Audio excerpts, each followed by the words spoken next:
ओम शांति। आज 21 मई 2026 की बाबा की साकार मुरली है।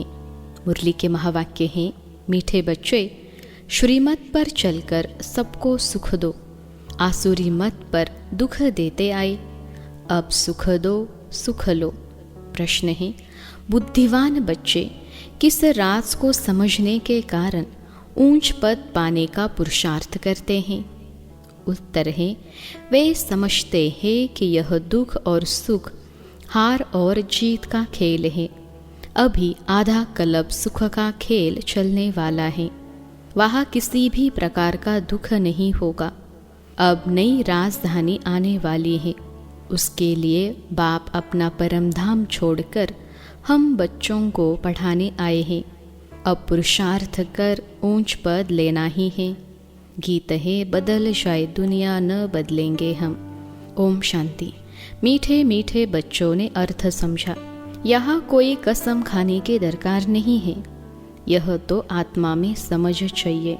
आत्मा तमो प्रधान होने के कारण बिल्कुल ही बेसमझ हो गई है। बच्चे जानते हैं हम कितने बेसमझ थे, अब कितने समझदार बने हैं। दूसरे सत्संग आदि में यह बातें होती नहीं, वह शास्त्र रामायण आदि पढ़ते हैं। एक कान से सुना दूसरे कान से निकल जाता है, कोई प्राप्ति नहीं। यज्ञ तप दान पुण्य आदि बहुत करते हैं, धक्के खाते रहते हैं, प्राप्ति कुछ भी नहीं। इस दुनिया में कोई को सुख है नहीं। अब बाप सारी समझ देते हैं, सबको सुख शांति देने वाला एक ही बाप है।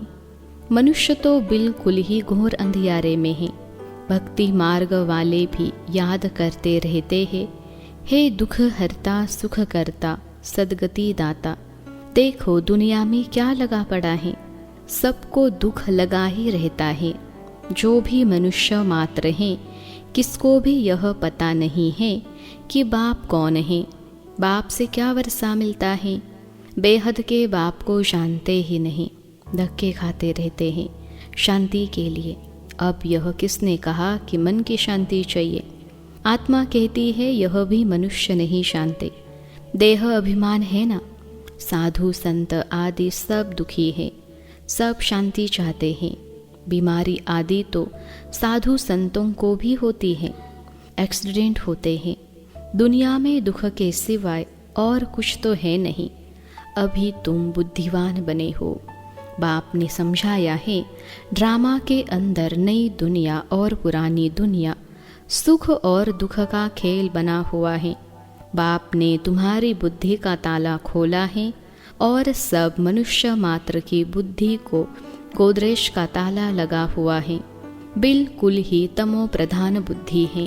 तुम बच्चे नंबरवार पुरुषार्थ अनुसार जानते हो, बरोबर बेहद का बाप मिला है। वह हमको सृष्टि के आदि मध्य अंत का राज सुनाते हैं कि यह खेल कैसे बना हुआ है। जब सुख होता है तब दुख का नाम नहीं होता। तुम बच्चों की बुद्धि में है कि हम बाप से सुख शांति संपत्ति का वर्षा ले रहे हैं। सतयुग से लेकर त्रेता अंत तक कोई दुख नहीं होगा। अब तुम रोशनी में हो, तुम पुरुषार्थ कर रहे हो अपनी राजधानी में 1-2 से ऊंच पद पाए। यह स्कूल है बेहद का, बेहद का बाप पढ़ाते हैं। तुम जानते हो वह हमारा मोस्ट बिलवेड बाप है, जिसकी अपरम अपार महिमा है। वह ऊंचते ऊंच बाप श्रीमत देते हैं। बाकी सब मनुष्य मात्र आसुरी मत पर 1-2 को दुख ही देते हैं। तुम्हें श्रीमत पर सबको सुख देना है। इस ड्रामा में हम एक्टर्स हैं, यह कोई भी नहीं जानते।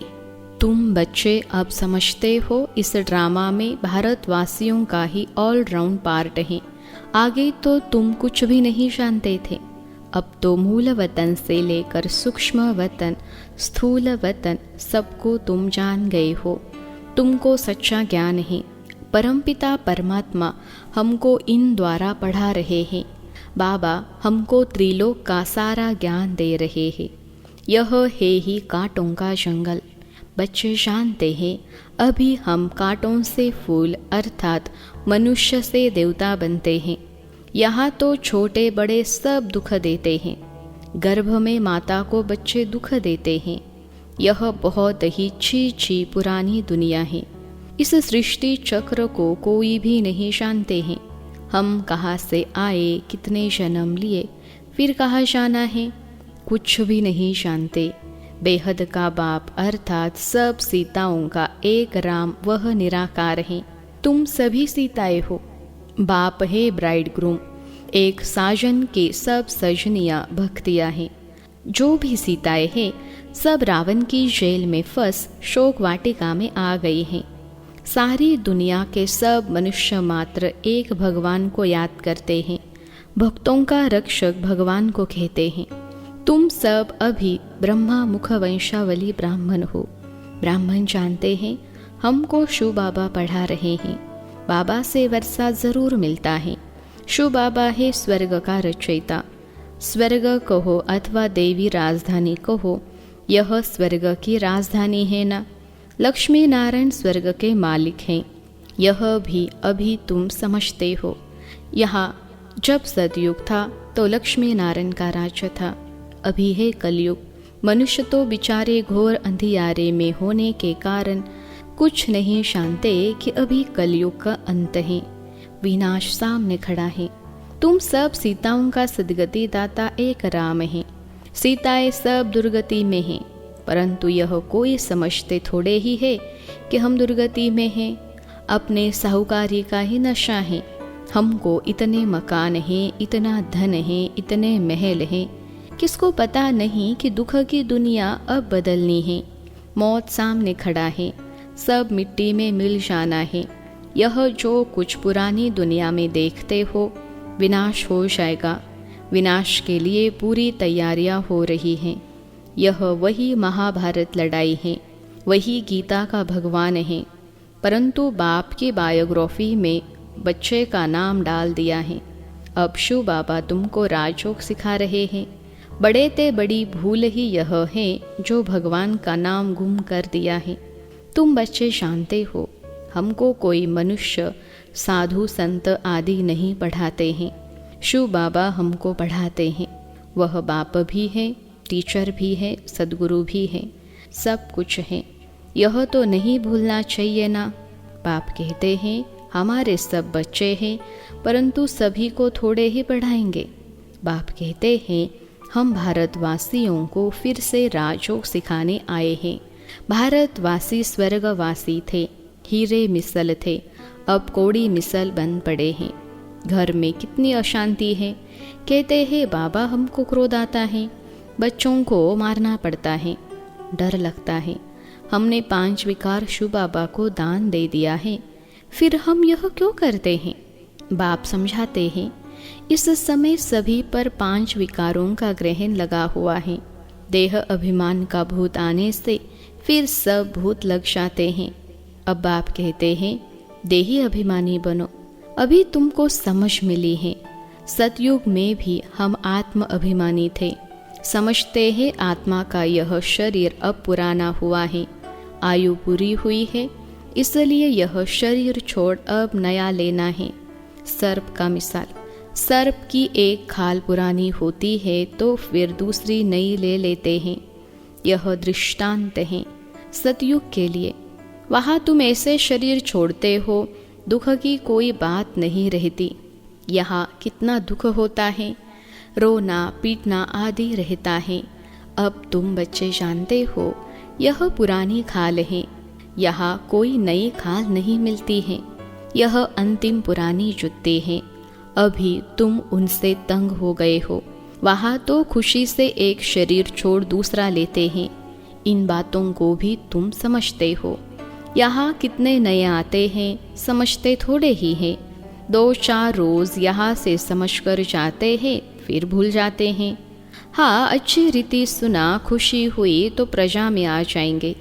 प्रजा भी तो ढेर बननी है ना। यह है ईश्वर का दर अथवा घर। तुम ईश्वर के घर में बैठे हो।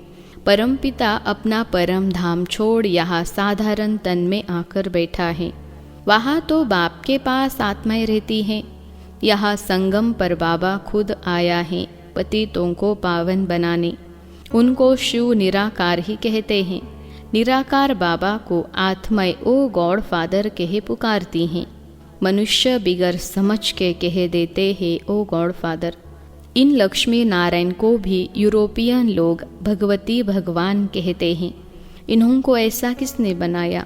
इन देवताओं को कहते हैं आप सर्वगुण संपन्न 16 कला संपूर्ण हो। फिर खुद को क्या कहते हैं? यह नहीं जानते कि यह भी मनुष्य हैं, भारत में ही राज्य करके गए हैं। उनके लिए जाकर महिमा गाते हैं, अपने को नीच पापी कहते रहते हैं। श्री कृष्ण के मंदिर में भी जाकर महिमा करेंगे, शिव की यह महिमा नहीं करेंगे। उनकी महिमा अलग है। अक्सर करके शिव के पास जाते हैं तो कहते हैं भर दो झोली, फिर कह देते हैं वह भांग पीने वाला है, धतूरा खाने वाला है। अरे वहाँ भांग धतूरा कहाँ से आई? कुछ भी समझ नहीं। मांगते रहते हैं पति चाहिए, यह चाहिए। दीपमाला पर भी लक्ष्मी का आह्वान करते हैं। वह है कौन यह किसको भी पता नहीं। 8-10 भुजाएं कभी होती है क्या? यह चतुर्भुज रूप दिखाते हैं क्योंकि प्रवृत्ति मार्ग है। उनका नाम विष्णु रख दिया है। लक्ष्मी नारायण तो सतयुग में रहते हैं। मनुष्य को यह पता नहीं कि विष्णु के 2 रूप लक्ष्मी नारायण द्वारा पालना होती है। चित्रों में लक्ष्मी को 4 भुजाएं दे देते हैं। 4 भुजा वाले को बच्चा होगा तो उनको भी 4 भुजा होनी चाहिए। कुछ भी समझते नहीं हैं। तुम अभी समझते हो। बाबा जब तक नहीं आए थे तो हम भी कुछ नहीं जानते थे।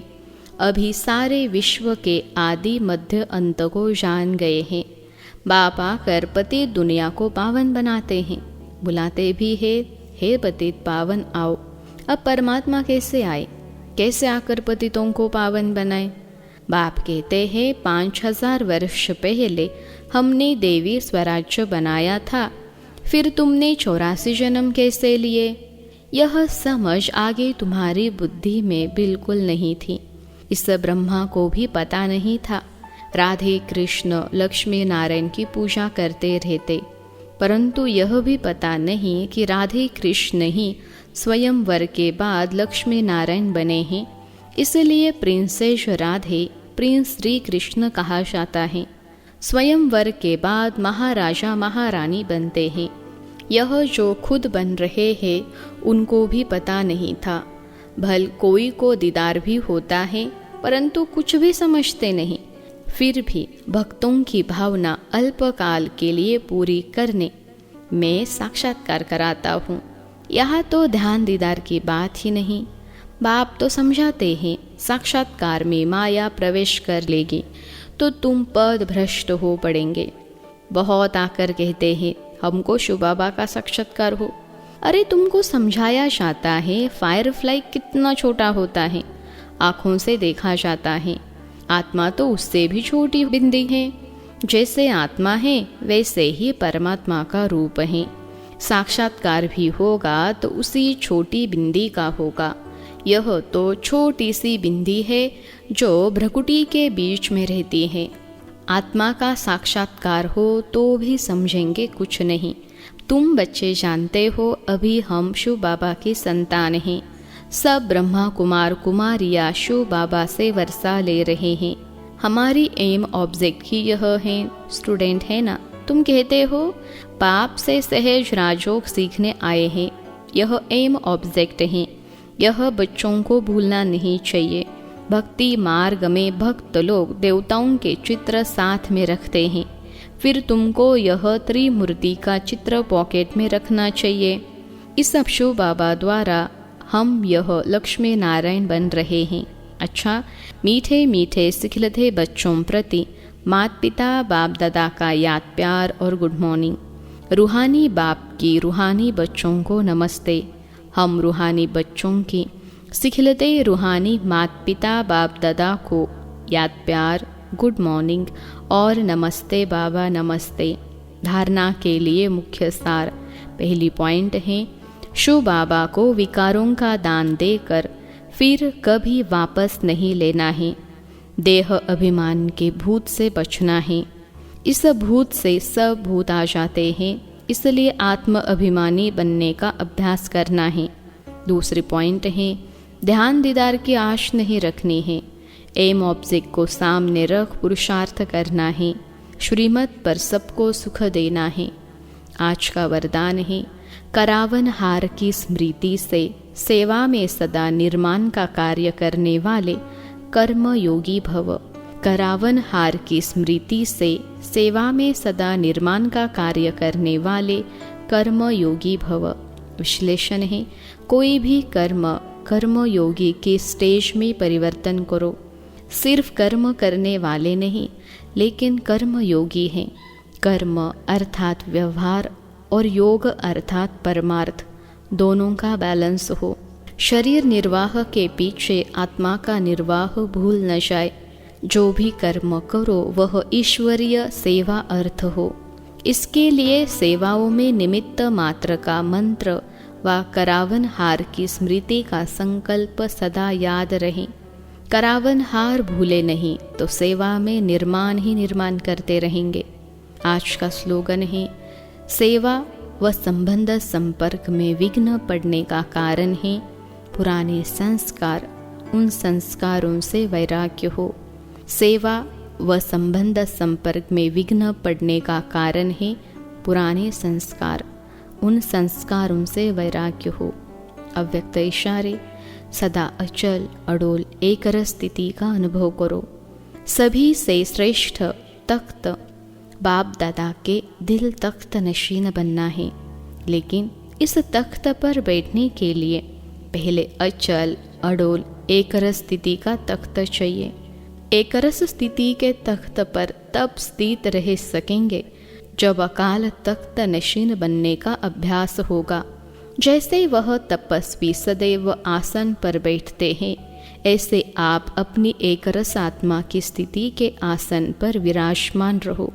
इस आसन को नहीं छोड़ो, तब सिंहासन मिलेगा। अच्छा, ओम शांति।